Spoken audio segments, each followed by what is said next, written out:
Hey team, so this is such a good problem. I know we talked about this in one of our Zoom sessions. I think it'd be beneficial for everyone to get the chance to talk through this one. So it's asking which of the following reactions is exothermic, and it's giving you information about ionization energy. So whoa, talk about having to put lots of pieces together. All right. So ionization energy, right, is how much energy it takes to remove an electron. So things to remember, right, if you're separating something, it's an input of energy to separate things. And if you are then getting it back, you release energy, right?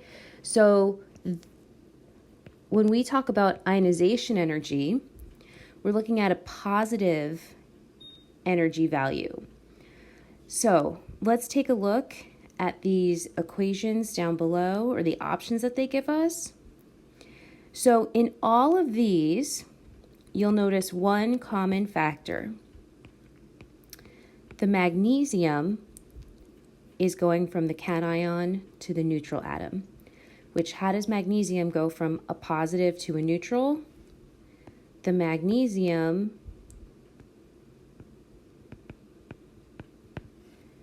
is going to gain an electron back.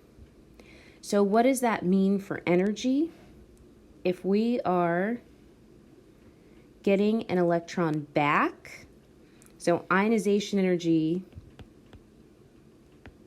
is losing an electron. So if we're getting an electron back, that's a negative energy value.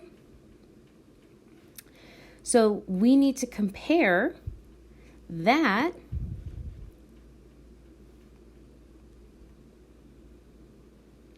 to what's going on with the other elements. So in all of these cases, you have neutral atoms becoming cations. How do they become positive? They lose a negative electron. So that corresponds directly with ionization energy. So all of these are having an input of energy, right? So whatever the other one is losing electrons, which is going to be a positive delta H. And ultimately, when you combine these two processes, we're looking for something that is exothermic, right? So we are looking for something that has a delta H that is negative, ultimately, right? So it's like I add these and ultimately get a negative change in energy or enthalpy. So when I look at this, now I need to look at that data. So magnesium, right, has its value here, maybe about 750. But you'll remember magnesium is gaining the electron, which is the opposite process. So for 1 mole of this, it's releasing 750 kilojoules per mole. And we want ultimately to have more energy released than gained. So if we look at the other options here,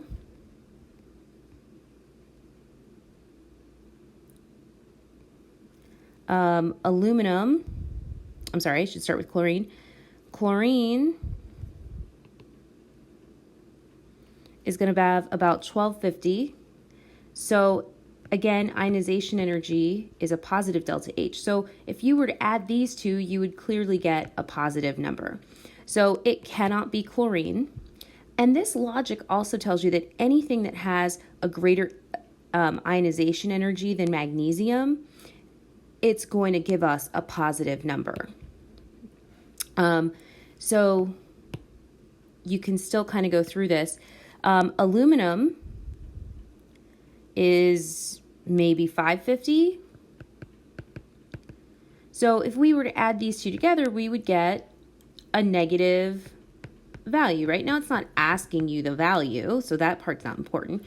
But ultimately, it's negative, which is going to be exothermic, right? And we can prove the other ones are all going to not work, right? If you look at phosphorus, it's close to 1,000. Negative 750 plus 1,000 is going to give you a positive number. If you look at sulfur, also a little under 1,000, going to get a positive number. So ultimately, the only answer choice that's going to make sense for us is going to be aluminum. So hopefully this makes a little bit more sense, and it goes back to this core idea that to separate things, we have to input energy, and when things reconnect or reform, there's an there's an output of energy.